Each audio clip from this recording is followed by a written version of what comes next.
जब प्राण तन से निकले। इस भक्ति की है अर्जी, खुद दर्द की है अर्जी। उस बात की है अर्जी, उस बात की है अर्जी। आगे तुम्हारी मर्जी, आगे तुम्हारी मर्जी। प्राण तन से निकले। इतना तो करना स्वामी, जब प्राण तन से निकले। इतना तो करना स्वामी, जब प्राण तन से निकले। जब प्राण तन से निकले। जब प्राण तन से निकले। बोलिए शंकर भगवान की जय। बोलिए सत्य गुरुदेव भगवान की जय। इस तरह से महाराज पितामह ने अपना शरीर को त्याग दिए और भगवान के धाम चले गए। कृष्ण ने पांचों पांडवों कर हसनापुर ले गए और सारे कृष्ण द्वारिका चले गए। राजा युधिष्ठिर बन गए, अपनी प्रजा को पालन करने लग गए। महाराज समय बीतता गया और इस तरह से गुरुदेव की कृपा से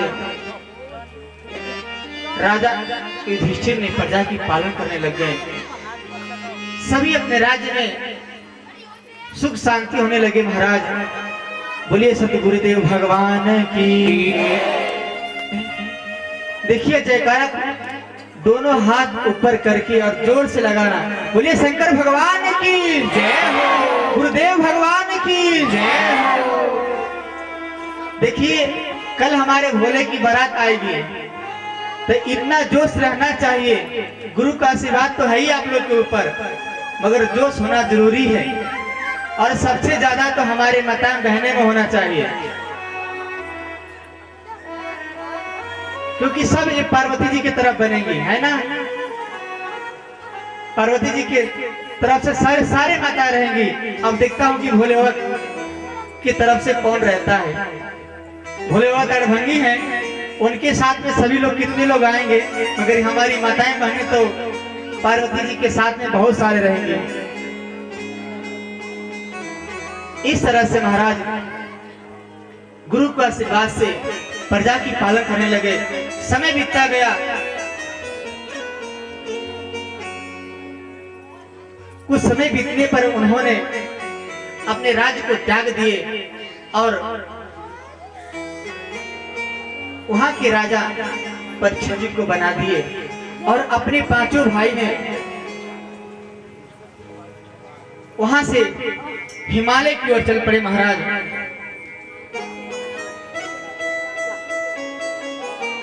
एक गांव में एक राजा रहते थे और उन्होंने बहुत सारे साधु महात्मा की सेवा करते थे। महाराज उन्होंने गंगा मैया की बहुत सारे भक्ति की। उन्होंने डेली 1 मन दूध गंगा मैया में अभिषेक कर देते। ऐसे राजा महान थे महाराज कि उनके घर में कोई संत ब्राह्मण आ जाए तो कभी खाली हाथ नहीं जाता था। उन्होंने मोतियों से भर दिया था उनका झोली। एक दिन ऐसा विचार हुआ, कुछ संत मंडली उसी रास्ते जा रही थी। महाराज गांव पड़ गया राजा का और संत महाराज सभी भूखे प्यासे थे। महाराज उस राजा के महल में सभी पधारे। संत महात्मा कहने लगे, महाराज आज यहाँ आपके हमने भोजन प्रसाद पाएंगे। और इस तरह से राजा ने सभी संतों का आदर सम्मान से अपने घर में बुलाए महाराज और सबको एक जगह स्थान प्रदान किए। महाराज जो राजा ने एक मन दूध डेली जो गंगा स्नान में जल अभिषेक करते थे, उस दिन संतों को खीर बनाकर आज सभी संतों को पवा दिए। सभी संतों ने खीर प्रसाद पा लिया महाराज। उसी दिन राजा के सपने में गंगा मैया ने स्वयं आ गई और कहने लगी, हे भक्त, आज मैं तेरे से बहुत प्रसन्न हूँ, तुझे वर मांगना है वर मांग ले, मगर ऐसी सेवा हमेशा संत महात्माओं की करता रहना। राजा ने महाराज मन में विचार किया कि मैं डेली, आज हमें 1.25 महीना हो गया गंगा में स्नान जल अभिषेक डेली करता महाराज दूध का, मगर गंगा मैया ने हमें प्रसन्न नहीं हुए, आज कैसे प्रसन्न हो गई। उसी दिन से राजा ने डेली महाराज अपने घर पर लंगर को खोल दिया और संत महात्मा ब्राह्मण गरीब दुखिया सभी आकर और प्रसाद पाते महाराज। उसी दिन से संत ने अपना घर को राजपाट को त्याग दिया और संत मंडली में वो भी प्रकट हो गए महाराज, संत बन गए। कहते हैं कि संत एक रिश्ता तोड़ता है और आकर इधर बहुत सारे रिश्ते जुड़ जाते हैं महाराज। कई लोग कहते हैं कि संत के अंदर प्रेम नहीं होता है, ममता नहीं होती है, उनकी आंख में से आंसू नहीं आते हैं। ऐसा कुछ नहीं महाराज, जितना संत रोते हैं उतना संसार के प्राणी भी रोना कम है महाराज। संत भगवान के भजन गाते हैं, उस भजन में गा गा के भगवान को याद कर कर के रोते हैं महाराज। और किसी का दुख देखकर दुख, किसी का सुख देखकर सुख, संत ऐसे होते हैं। बाकी गृहस्थ लोग में एक दूसरे के महाराज काट करते हैं। कहा जाता है गृहस्थ आश्रम सबसे बड़ा है, सबसे महान आश्रम गृहस्थ बना गया है, क्योंकि गृहस्थ आश्रम से ही सबको मिलता है महाराज। जीव जंतु, साधु संत ब्राह्मण सबको उसी में हिस्सा होता है महाराज। संत कोई नौकरी थोड़ी करते हैं, मगर आपकी नेक कमाई में से 10 पैसा उनके भी हिस्सा होता है। चाहे अब किसी तरह से वहां जाना है, उस आश्रम में ही जाएगा। तो इस बाबा के भंडारे में जितना आप लोग जैसा हो जाए, तन से मन से धन से जिसकी जैसी सेवा हो जाए उसी सेवा करना चाहिए, वैसा भाव रखना चाहिए। कोई लोग सोचते हैं कि मेरे पास धन नहीं है, हम बाबा के आश्रम में क्यों जाए, ऐसा कुछ नहीं है। अरे तुम आश्रम में आके कम से कम मंदिर की सफाई ही कर दो। संत यहाँ पर भोजन प्रसाद पाएंगे, वो पत्थर को उठा लो, वही महान सेवा है। भगवान भोले बाबा ने पार्वती जी के निमंत्रण दिए पर संतों को भोजन कराए, उन्होंने स्वयं अपने हाथ से सबके पत्थर उठाए महाराज। तो हम तो तुच्छ प्राणी हैं, सेवा करना चाहिए। ऐसा नहीं कि हमें कोई कहेगा तभी हम सेवा करेंगे, ऐसा कुछ नहीं। बिना कहे अनुसार भोजन की सेवा कराना चाहिए और व्यवस्था देखना चाहिए। ऐसा नहीं मन में विचार करो कि हमें अगर गुरुदेव महाराज हमें कहेंगे कि तुम ये काम करना है, ऐसा कुछ नहीं। बिना कहे मंदिर में जाकर सेवा करना चाहिए। अभी 7 दिन की कथा हो रही है, इस कथा में आकर डेली यहाँ सेवा करो। गुरुदेव तो कहते हैं कि प्रसाद यहीं बनाओ और पाते रहो और सेवा करते रहो। गुरुदेव कहते हैं कि 7-8 दिन भंडारा चलने दो, मगर बच्चे यहाँ बहुत सेवा करते हैं, बहुत सारे बच्चे सेवा करते हैं। रात में तो माताएं लोग लगी हुई थी रोटी बनाने में। धन्य हो माई।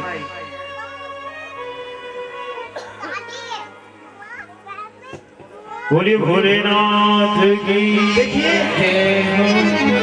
आप लोग कथा में हमारी जो माता शक्ति है ना, जब तक झूमेंगे नहीं तब तक कथा में आनंद नहीं आएगा। इस भजन में थोड़ा सा आप लोग गुरुदेव का आशीर्वाद लीजिए और सभी लोग पूरी भाव आनंद में भाव को दिखाइए। और एक भद्र भाव और मेरा दिल तो दीवाना हो गया भोले बाबा तेरा।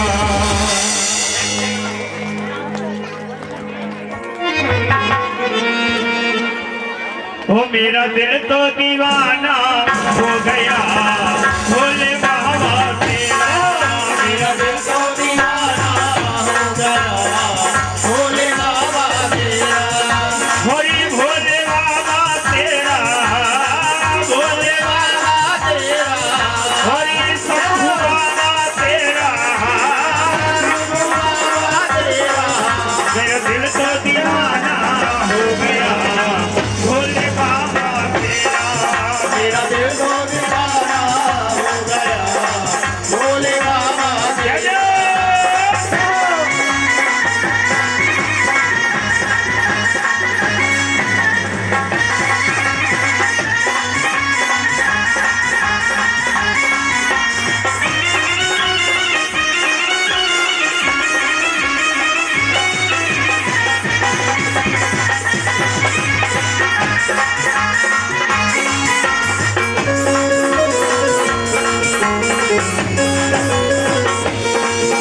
और दीवानगी ने क्या क्या सिखाया। दीवानगी ने क्या क्या सिखाया। दीवानगी ने क्या क्या सिखाया। दीवानगी ने क्या क्या सिखाया। वो दुनिया छोड़ा के तुमसे मिलाया। दुनिया छोड़ा के तुमसे मिलाया। दुश्मन जमाना हो गया भोले बाबा तेरा।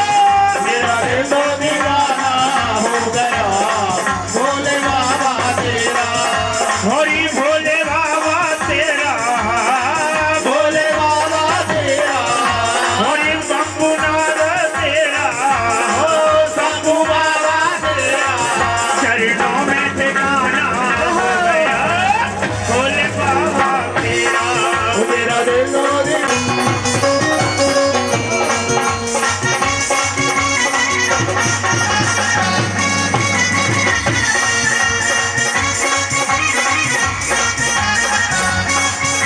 देखिए महाराज जी जीवन सेवा खड़ा करके ताली बजाते हो कहना है एक गांधी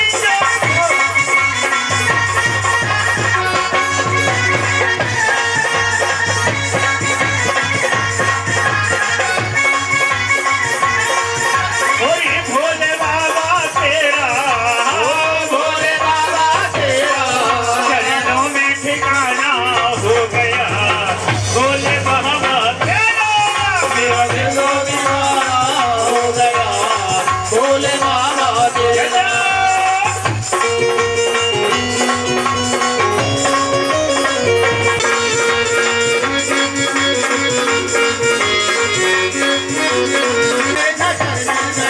वो जब से नजर मिल गई हो जब से नजर खिल गई है। मुझे चमन की कली खिल गई है।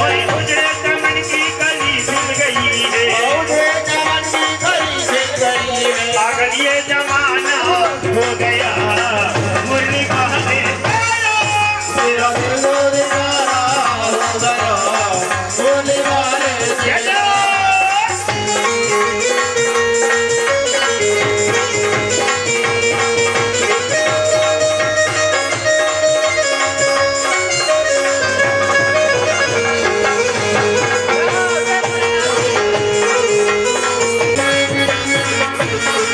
मेरा दिल तो दीवाना हो गया भोले बाबा तेरा।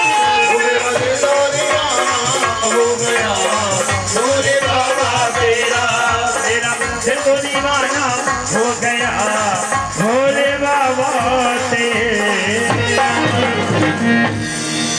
बोले शंकर भगवान की।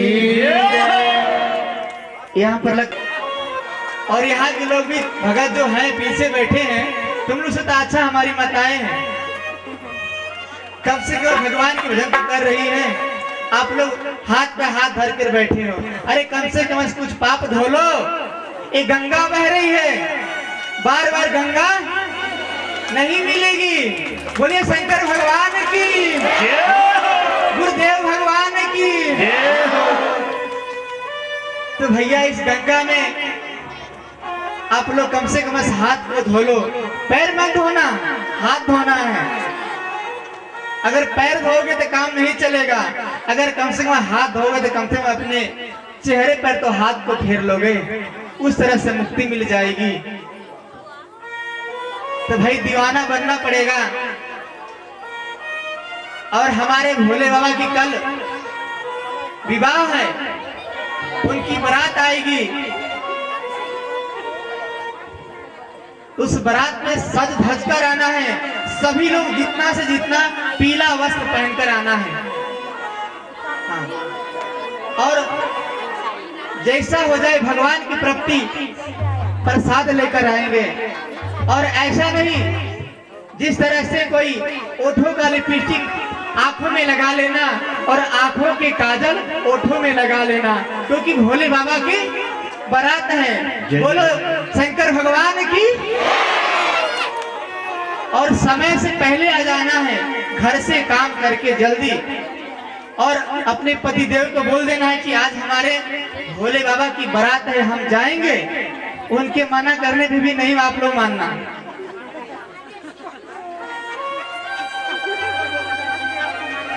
जिस तरह से गोपियों ने जब भगवान बंसी के नाद किए तो अपने पति को छोड़कर और सभी भगवान के पास चली गई। तो आप लोगों को तो सिर्फ कथा श्रवण करने आना है।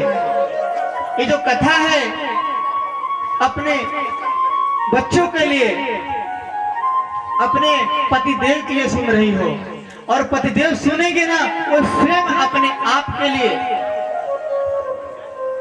लाउड स्पीकर भैया तुम पबजी खेलना बंद कर, थोड़ा तुम मोबाइल बंद कर दो, पबजी खेलना। इस तरह से इस गंगा में कम से कम हाथ को धो लो, पवित्र कर लो मन को और शांति हो जाएगा। क्योंकि महाराज ये धर्म नगरी है। अगर धर्म नगरी में जितना ही कथा श्रवण पान करेंगे उतना ही हमें पुण्य मिलेगा, उतना ही हमें फल मिलेगा।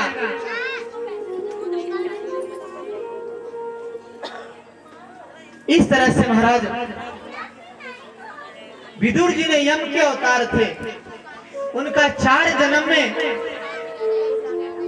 मुक्ति नहीं मिल पाई महाराज। उनको यम के रूप में आना पड़ा। 4 जन्म इस संसार में आकर पाप को भोगना पड़ा, क्योंकि उन्होंने एक पतंगे को कांटा चुभो दिया महाराज।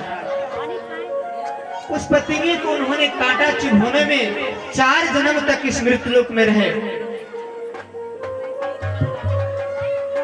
तो ऐसा आप लोग ना करें कि 4 जन्म का हमको 5 जन्म में इस धरती पर न आए। ऐसा करो कि इस धरती से ऐसा इसी जन्म में ऐसा कर्म करें कि भगवान के धाम चले जाए और इस मृत्युलोक में न आए, भगवान के पार्षद बन जाए, भगवान के गण बन जाए महाराज। इस तरह से महाराज विदुर जी ने मंडक ऋषि के श्राप से 100 वर्ष तक धरती पर रहे। संत का श्राप महाराज वरदान बन जाता है। नारद जी कहते हैं कि सुंदर सरोवर है, उसमें सरोवर में जल है बहुत सुंदर। उस सरोवर में कमल के फूल खिले हुए हैं, सफेद नीला पीला गुलाबी रंग, इस तरह से उसमें फूल खिले हुए हैं। अगर उसी सरोवर में हम जाएंगे तो कीचड़ में हमारा पैर धंस जाएगा, हमारे पैरों में कीचड़ आएगा महाराज, तो हमारे कपड़े खराब हो जाएंगे। सरोवर तो बहुत सुंदर है, मगर ऐसे सरोवर में नहीं जाए कि हमें कपड़े गंदे हो जाए, हमारे ऊपर कीचड़ हो जाए। ऐसे सरोवर में जाइए कि ना कीचड़ हो ना हमारे कपड़े गंदा हो। जो पहाड़ों से झरने बहते हैं उसमें कितने जल स्वच्छ होता है, आप लोग पानी पीते हैं ना उसी का, उसमें कीचड़ नहीं होता है। अगर थोड़ा सा उसमें हाथ पैर धोगे तो कीचड़ होगा, फिर बाद में जैसा स्वच्छ जल हो जाएगा। उसी तरह से उस जल में आप लोग जाइए, मगर कीचड़ को मत देखो, उस भाव को देखो, उस शब्द के देखो। इस भगवान के भजन है। इस भजन में आप लोग कम से कम नाचने तो कोई जबरदस्ती नहीं है, जिसकी इच्छा है नाचो, ताली बजाओ सभी लोग। भगवान के भजन में ताली सभी बजाएंगे और नाचने की कोई जबरदस्ती नहीं है। जिसकी इच्छा है वो नृत्य कर सकता है, चाहे पुरुष या लेडीज, ऐसा नहीं है, शर्माने कोई बात नहीं है। ये गुरुदेव के आशीर्वाद है और कथा हो रही है। कथा में तो नृत्य करना अनिवार्य है, कोई ऐसा कुछ लिखा नहीं शास्त्र में कि कथा में हम नृत्य ना करें। एक भाव में होकर नृत्य करिए कि भगवान के हमने कथा में नृत्य करना है। कल भोले बाबा की बारात में देखता हूँ कौन कौन नृत्य करते हैं। अगर जो नृत्य नहीं करेगा ना तो उनके पैर में मालूम क्या हो जाएंगे, शाम के समय में परेशान हो जाओगे, चाहे लेडीज हो या जेंट्स कोई भी हो। कल तो नाचना ही पड़ेगा, चाहे हमारे दिल्ली वाले भैया आए उनको या परीक्षित जी बने हैं उनको भी नाचना पड़ेगा, दोनों भाई को। कल हमारे भोले बाबा की बारात में सबको नाचना पड़ेगा, सब तो सब महाराज गुरुदेव को भी नचा देंगे। बोलो गुरुदेव भगवान की। तो नारद जी ऐसे कहते हैं कि जल में जाओ, जल को मत देखो, जल को पान करो। पहले जमाने में बोर नहीं होता था, लोग नदी से जल, कुएं से जल लेकर आते थे तो घर में रखते थे, और जब बारिश होती थी तो उसके जो पानी नीचे गिरता उसको क्या बोलते हैं, उसके पानी को इकट्ठा करके लोग पीते थे। आज तो जमाना बदल गया, बिसलरी बोतल सभी लोग पीते हैं। बोले शंकर भगवान की। इस तरह से महाराज भाव को देखना है। व्यास जी कह रहे कि हे शौनक जी महाराज, हमने भाव को देखा है, हमने शब्द को देखा है। प्रेम मगन मुहे दिल में न समाया, दिल में समाया मगर भाव नहीं आया, भाव को देखा मगर शब्द नहीं आया। शब्द कहते हैं मेरे प्रेम कछुना है, प्रेम बिना देखो दिलदार नहीं देखा। फिर क्या देखा आप लोगों ने? जब प्रेम को नहीं देखा, इस शब्द को नहीं देखा। इस तरह से महाराज व्यास जी सुनक ऋषि को समझा रहे हैं। और कह रहे महाराज, एक समय वैदिक काल में त्रिपुर नाम का एक दैत्य था।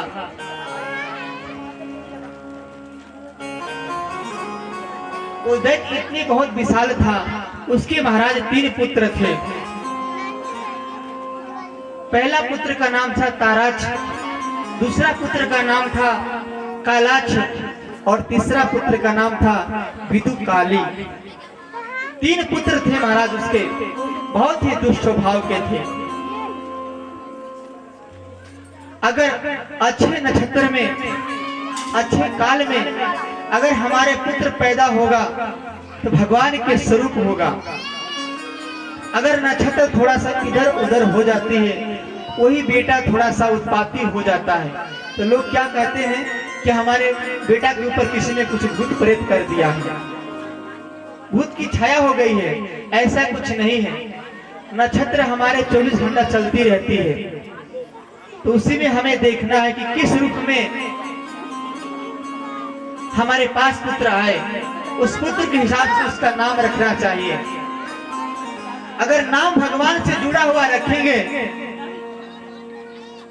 तो बहुत ही आनंद आएगा और बहुत ही भाव प्रकट होगा महाराज। क्योंकि हमेशा पुत्र का नाम रखेंगे गोपाल, पुरुष का नाम रखेंगे शिव और बेटी का नाम रखेंगे पार्वती, तो हमेशा दिन भर में उसका नाम कैसे याद आता रहेगा, अरे वो पार्वती, वो शिव। इसी तरह से हमारा नाम भगवान के नाम याद हो जाएगा और उसी नाम से हमारा उद्धार होगा महाराज। तो ये चिंटू और पिंटू ढिंटू नाम नहीं रखना चाहिए। बेटा और बेटी का नाम हमेशा भगवान से जुड़ा हुआ नाम रखो। कैलाश नाम रख दो, भोलेनाथ नाम रख दो, लोग कहते हैं कि बेटा के नाम अगर भोलेनाथ रख देंगे तो अड़भंगी हो जाएगा। ऐसा कुछ नहीं है, उसके नाम से जब से उसको भी आशीर्वाद मिलेगा, आपको भी मिलेगा। तो महाराज व्यास जी कहते हैं कि हे सूत जी महाराज, ऐसे दुष्ट था त्रिपुर, और जाकर उसने ब्रह्मा जी को जाकर पास में प्रणाम किया। ब्रह्मा जी से कहने लगे महाराज, हमने भगवान की तपस्या करना है। ब्रह्मा जी ने कहले कि जाओ ए बेटा, तुम भोले बाबा की तपस्या करो, क्योंकि दैत्य को भोले बाबा ने आशीर्वाद देते हैं। तीनों दैत्य ने जाकर और भोले बाबा की तपस्या किए। महाराज तपस्या करके पूर्ण हो गई, भोले बाबा ने उन पर प्रसन्न हो गए और कहने लगे, हे बेटा वर मांगो। महाराज तीनों ने वर मांगा और संसार में अत्याचार करने लग गए और जाकर सभी साधु संत को, सबको महाराज दुख देने लग गए। साधु मंदिर में रहते, उनको मंदिर से बाहर निकाल देते। कहने लगे महाराज, ना पूजा होगा, ना पाठ होगा, ना धूना चेतन होगा, आप यहाँ से बाबा जी हो चले जाओ। इस तरह से महाराज तीनों ने अत्याचार करने लगे और वहां से चले गए। महाराज ब्राह्मणों को जाकर सताने लगे, अरे ब्राह्मण देवता, तुम बहुत ही पूजा पाठ करते हो सबके घर में जाकर, अगर पूजा पाठ करोगे तो हम तुम्हारे वध कर देंगे। महाराज डर के मारे ब्राह्मण देवता सभी परेशान हो गए। ब्राह्मण और संतों ने दोनों मिलकर ब्रह्मा जी के पास गए और जाकर कहने लगे, महाराज ये तीनों ने अत्याचार करके हमारे को परेशान कर दिए। महाराज पूजा पाठ सब बंद कर दिए हैं। वेद व्यास जी ने सनकादिक ऋषि से कहे, महाराज ब्रह्मा जी कहने लगे कि महाराज सभी चलो भगवान भोलेनाथ के पास चलते हैं और जाकर वहां पर भोले बाबा से आराधना करते हैं। ब्रह्मा और संत महात्मा ब्राह्मण भोले बाबा के पास गए। वहां पर जैसे वहां गए उनके पास कहने लगे, हे महाराज ये तीनों दैत्य ने सबको पूजा पाठ करना बंद कर दिए हैं, पृथ्वी पर जाकर अत्याचार कर रहे, महाराज सबका वध कर रहे हैं। शंकर भगवान ने अपने त्रिशूल उठाए और वहां से आकर तीनों का वध कर दिया। इस तरह से तीनों का गोविंदाय नमो नमः हो गया और भोले बाबा ने ब्रह्मा जी को और संत ब्राह्मणों को कहने के, महाराज अपने अपने कुटिया में अपने अपने घर चले जाओ और पूजा पाठ करो, मैं तीनों का वध कर दिया हूं। इस तरह से महाराज व्यास जी कहने लगे, महाराज जो मार्कंडेय ऋषि हैं इन्होंने किस कारण तपस्या किया और तपस्या क्यों किया। तब व्यास जी कहते हैं कि हे राजन, एक समय की बात है,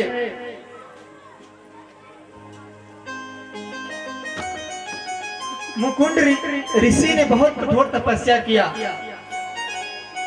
और ऐसे तपस्या किया महाराज भगवान भोले बाबा उनके प्रसन्न हो गए और कहने लगे, महाराज तुम वर मांगो।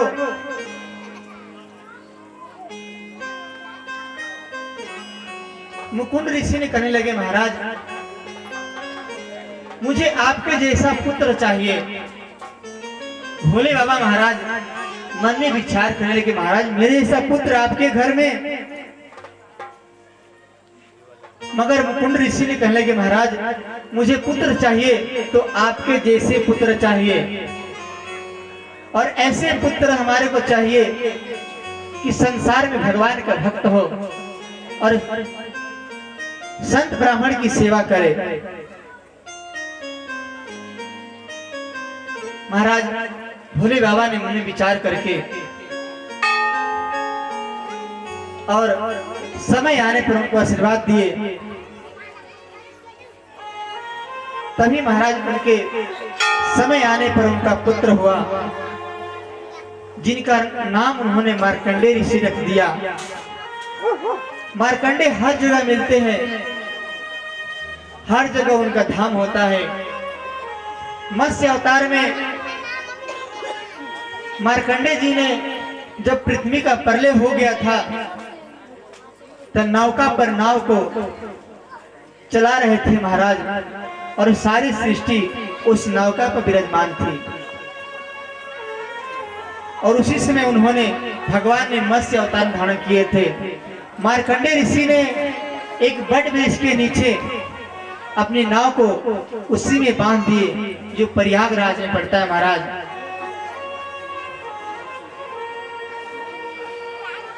महाराज हर क्षेत्र में मार्कंडेय जी का तीर्थ क्षेत्र होता है, वहां पर धाम होता है। इस तरह से महाराज व्यास जी कहते हैं, हे मुनि, मार्कंडेय ऋषि ने आपको प्रसन्न किया, आपको भाव देकर किया।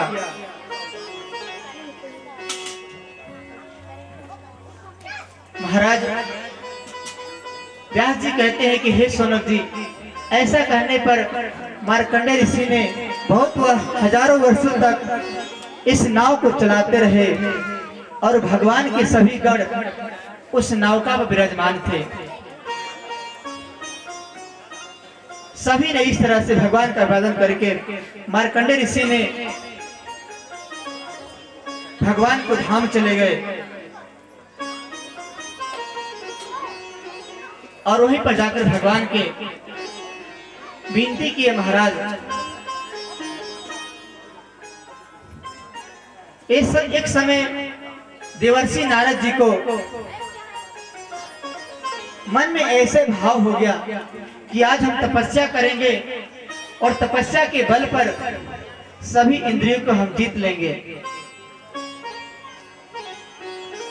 और इस भाव को हमने ग्रहण करेंगे। महाराज नारद जी के मन में ऐसे भाव हो गया।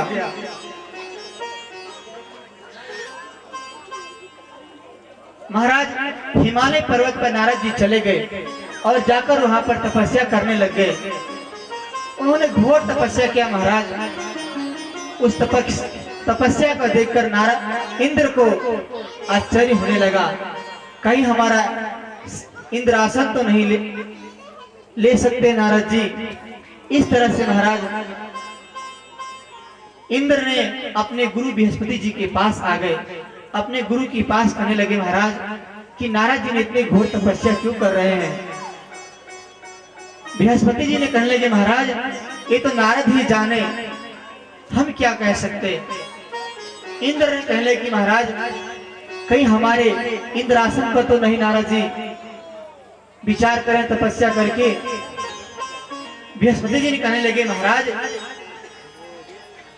इस तरह से बृहस्पति जी ने नारद जी को समझाए। नारद जी ने कामदेव को ध्यान किए। कामदेव आकर कहने लगे, महाराज जाओ, नारद जी तपस्या कर रहे हैं हिमालय में, उनके पास जाकर उनकी तपस्या को भंग कर दो। कामदेव गए वहां पर। महाराज कामदेव ने भगवान नारद की तपस्या भंग करना चाहे, मगर उनकी तपस्या भंग नहीं कर पाए। उन्होंने काम को जीत लिया। जब उनकी तपस्या पूर्ण हो गई, वहीं पर कामदेव विराजमान थे। कामदेव डर गए, महाराज कहीं संत है हमें श्राप न दे डाले। उसी तरह से महाराज नारद जी की तपस्या पूर्ण होते वहां से चल पड़े और भगवान शंकर के पास गए और जाकर कहने लगे, महाराज हमने काम क्रोध को जीत लिया है, अभी संसार में मुझसे बड़ा कोई नहीं है, मगर अपने आप पर महाराज अहंकार नहीं करना चाहिए। भगवान के शब्द को देखना चाहिए और भगवान के भाव को देखना चाहिए। इस तरह से नारद जी ने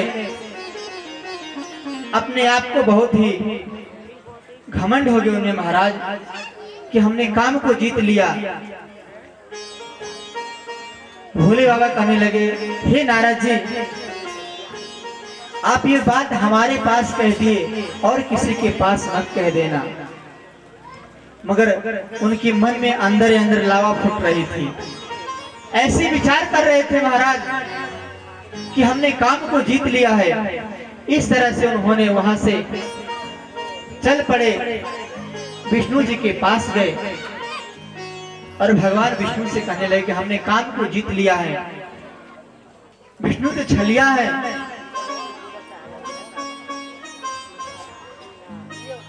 नारद जी वहां से कहकर चल पड़े महाराज। आकाश मार्ग से जा रहे हैं, उसी समय एक सुंदर शहर को देखे। उस शहर में बहुत सुंदर एक स्त्री को देखा, एक राजकुमारी को देखे महाराज, बहुत ही सुंदर थी। नारद जी ने जब आकाश मार्ग से नीचे उतरे, उनकी पुत्री को देखकर मोहित हो गए। कहने लगे, क्या सुंदर स्त्री है महाराज। ऐसे कहने पर नारद जी ने वहां से चल पड़े और उस कन्या का 2 दिन बाद स्वयंवर होने वाला था। भगवान विष्णु के पास गए, कहने लगे, हे महाराज, मुझे मुख दो, मेरा चेहरा को ऐसे बना दो कि मैं उस स्वयंवर में जाऊं, वो राजकुमारी हमें प्रसन्न करे और हमारे गले में जयमाला डाल दे। महाराज, नारद जी को ऐसा कहने पर भगवान ने उनको हरि का आशीर्वाद दे दिया। हरि का एक होता है अर्थ बंदर। जो बंदर हनुमान जी का है वो भी एक हरि अवतार है। तो भगवान से ऐसा मत बोलो कि भगवान मुझे और अच्छा बना दो। लोग आजकल तो ब्यूटी पार्लर में जाते हैं और अपने चेहरे पर मेकअप करते हैं कि हम सुंदर हो जाए, मगर जो छवि रहेगी भगवान की वही छवि रहेगी। छवि बनाने से नहीं बनता है। छवि जो भगवान के दिया हुआ है वही छवि अच्छा है। आप कितना ही ब्यूटी पार्लर में जाइए मगर छवि नहीं समझ सकती है। भगवान ने आपको सुंदर बनाया है, किसी को सांवला बना दिया है, किसी को थोड़ा गोरा बना दिया है, मगर उसके हिसाब से भगवान ने अपने भाव को प्रकट किया है। अगर सभी को एक समान बना दे तो कौन नौकर कौन प्रजा, कोई किसी को नहीं, सब अपने आप को मगन रहेंगे, न कछु लेना न देना, मगन रहना। तो देखता हूं कि मैं कौन कौन से लोग मगन रहते हैं। सभी लोग तालियों के साथ में मगन रहना है।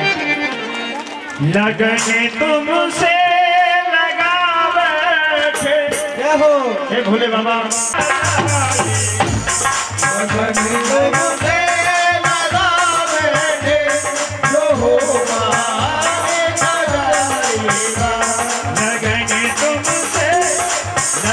तुमसे लगा बैठे, जो होगा लगन तुमसे लगा बैठे, जो होगा देखा जाएगा।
लगन तुमसे लगा बैठे जो होगा देखा जाएगा लगन झोले से लगा बैठे जो होगा देखा जाएगा।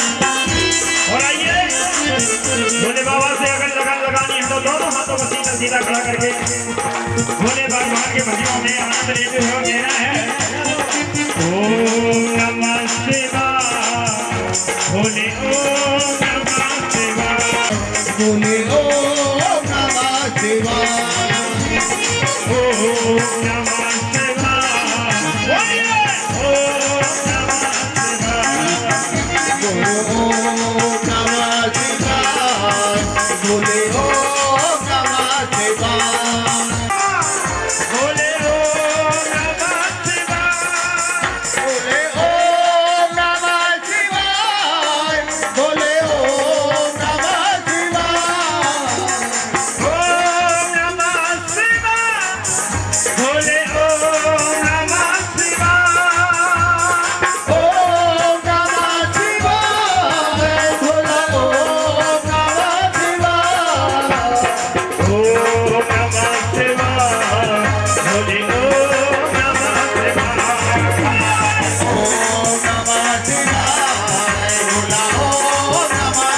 बोले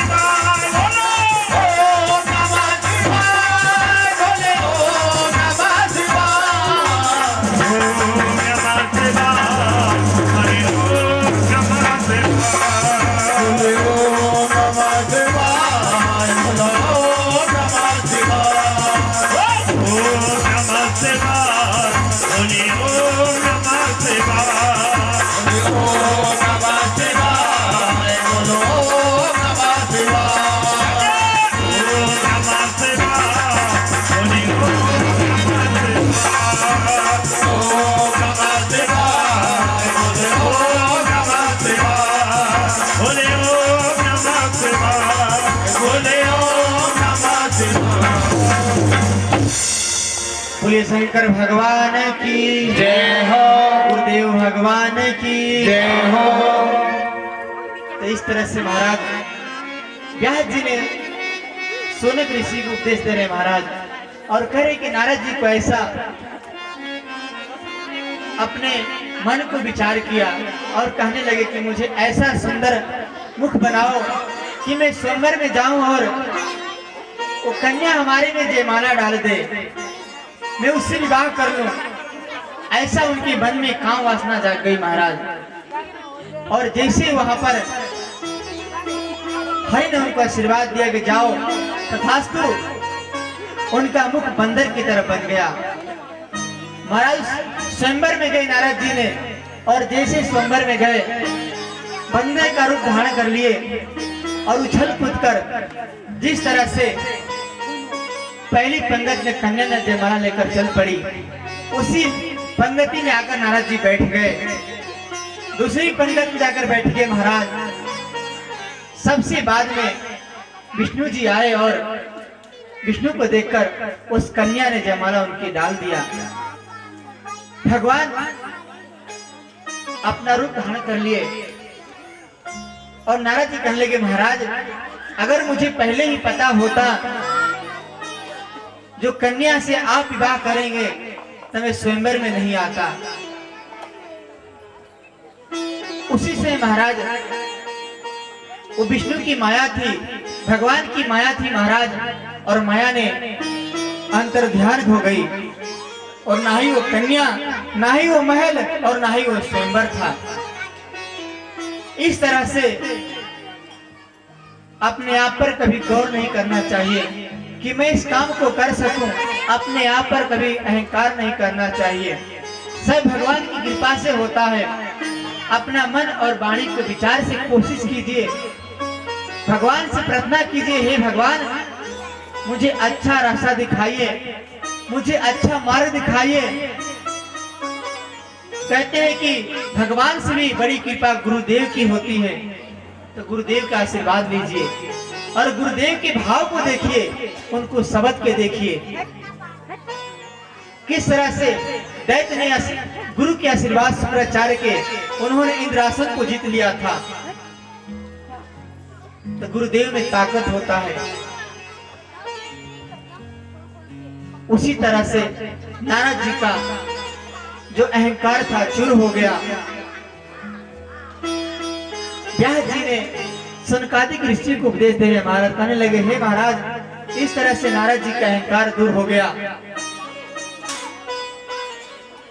अहंकार तो राजा परीक्षित जी को हो गए थे महाराज। जब उन्होंने राजा बना तो उनको भी अहंकार आ गया था कि मैं इस राज्य का मालिक बन गया। एक दिन उनको भी घमंड हो गया और मन में विचार करने लग गए।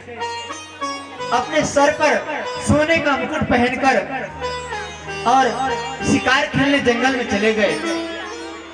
वहां पर जाकर जंगल में घूमते रहे महाराज, शिकार खेलते रहे। उनको भूख प्यास लग गई महाराज, प्यास से तड़फड़ा रहे थे। समीक मुनि के ऋषि के कुटिया में गए और जाकर कहने लगे, महाराज मुझे प्यास लगी है। मगर सत्य को जब ध्यान लगाते हैं तो अपने ध्यान में लीन हो जाते हैं, अपने तपस्या में लीन हो जाते हैं। जब आवाज मत दो, वो समझ जाएंगे कि हमारे पास कोई आ गया है। गोरखधुना यहाँ से 60-65 किलोमीटर दूर है। वहां पर एक संत रहते थे नाथ संप्रदाय के, उनके पास एक शेर आता था और उनके पास बैठता था महाराज, और कुत्ता भी वहीं बैठता था। रात का दिन में नहीं आता था, क्योंकि दिन में वहां पर भगत आते हैं, माई लोग भी आती हैं। वो दिन में अपने अपने पता नहीं कहां चले जाते, कुत्ता भी और शेर भी। मगर रात का समय होते ही जैसे 9 बज जाता, महाराज बाहर धुआं लगा के बैठे हैं, वहीं पर शेर आकर बैठ रहा है और कुत्ता भी वहीं है, महाराज वहीं सो रहे हैं। मगर संतों की कृपा तो अपार होती है, जैसे भजन करें। अब पहले भी इस कुटिया में छोटा ही था, इस कुटिया देख लीजिए आप लोग, छोटा ही था। मगर गुरुदेव ने आकर यहाँ पर थोड़ा विस्तार कर दिया कि लोग यहाँ पर बहुत लोग आ रहे हैं, भंडारा चल रहा है, आकर इसमें रुक जाएंगे, ठहर जाएंगे। ये थोड़ी कि अपने लिए उन्होंने नहीं बनवाया है, ये आप लोगों के लिए उन्होंने बनवाया है। गुरुदेव तो धूना के पास ही रहते हैं, उनके लिए धूना ही बहुत है। मगर ये जो हॉल बनवाए हैं और पीछे का हॉल, ये सब भक्तों के लिए बनवाए हैं कि भक्त आके उसमें रुकेंगे, उनके लिए कोई असुविधा ना हो। संत के लिए तो एक ही आसन बहुत है महाराज।